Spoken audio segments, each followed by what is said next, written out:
Et le Café des Sports, maintenant, mon cher Jules, avec votre invité. Avec du rugby sur Sud Radio. La radio du rugby est malheureusement marche trop haute pour les Bleus qui visaient l'or au début de la Coupe du Monde. Finalement, elles repartent avec la médaille en chocolat puisqu'elles s'inclinent 42-26 face à la Nouvelle-Zélande en petite finale de la Coupe du Monde. C'était hier.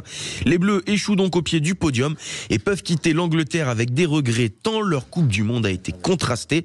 Et pour dresser le bilan de ce mondial, nous accueillons Daniel Herrero, la voix du rugby sur Sud Radio, la radio du rugby. Bonjour Daniel. Amis du jour, bonjour. Amis de Sud Radio, je vous salue à l'évidence. Alors. Bon, on va mettre les pieds dans le plat, Daniel, c'est pas agréable. La France termine 4e. Comment est-ce qu'on explique ce mondial en demi-teinte ?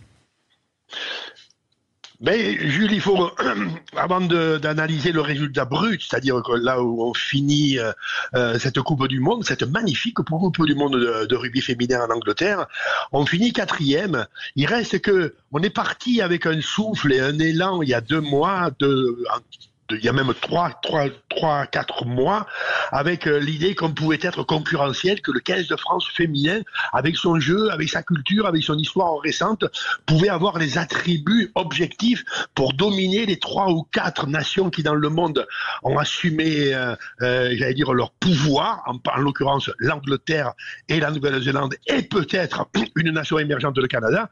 Et de fait, on a forcé un peu l'analyse, on a forcé un peu le trait, on a mis sur les épaules de nos filles une perspective peut-être d'aller conquérir le Graal, mais de fait, objectivement, on perd toujours contre l'Angleterre depuis maintenant des lustres, on gagne pas contre la Nouvelle-Zélande depuis des lustres, et on n'avait quand même pas objectivement perçu des mécanismes, tu vois, ou des éléments de progression dans notre 15 de France, ce qui fait que on est arrivé avec beaucoup de bonne volonté, mais incontestablement des insuffisances pour dominer les Golgoths qui aujourd'hui ont mis la main sur le rugby féminin, je pense essentiellement à l'Angleterre. Mais alors qu'est-ce qu'il faut faire pour passer un cap ? Parce que quand on regarde finalement, la France elle échoue tout le temps en demi-finale lors du mondial. Qu'est-ce qu'il faut faire pour aller plus loin ?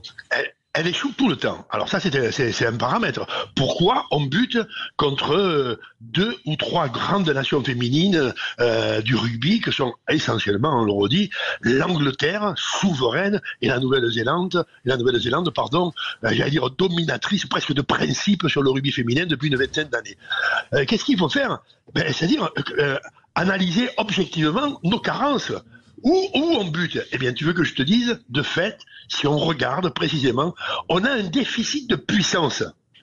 Ces 2 ou 3 équipes qui nous battent, elles sont tous un peu plus Golgoth, un peu plus ogres que nous dans les attributs physiques et athlétiques. Mais on n'est pas très largement déficitaire. Mais on le comble pas, ça. Ce qui fait que, par exemple, les équipes qui nous dominent, ou les équipes qui dominent le monde, ont des points forts, on dira, qui s'expriment et qui réussissent toujours contre nous. On pense, par exemple, à l'évidence aussi sur le jeu de boue, le jeu de molle, le jeu de combat. Les Anglaises nous massacrent dans ce jeu-là. Les Néo-Zélandaises nous dominent dans ce jeu-là, plus le jeu de la virevolte, je dirais, et les Canadiennes nous ont aussi montré à quel point elles pouvaient, sur la qualité athlétique, être dominatrices. Et en plus, quand nous, on essaye de jouer debout, malheureusement, on est indiscipliné, et ensuite, on a des joueurs qui se font suspendre, ou alors on est indiscipliné et on prend des points. Alors voilà, maintenant, ça c'est la deuxième hypothèse. Si nous avons un déficit constant, tu vois, de puissance, de qualité athlétique, on essaye sans doute de le combler. On n'y arrive pas.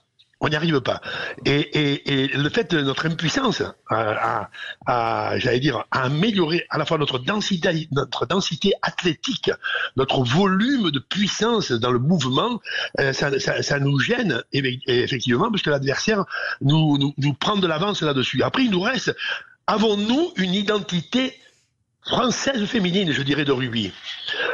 Probablement, on l'a dans le désir. On voit que cette équipe de France, elle est basée depuis longtemps sur une incontestable volonté défensive, courageuse, généreuse, et une espérance d'un jeu de mouvement qui pourrait dominer les équipes extrêmement ordonnées et anglo-saxonnes que sont, encore une fois, la Nouvelle-Zélande, l'Angleterre et peut-être le Canada.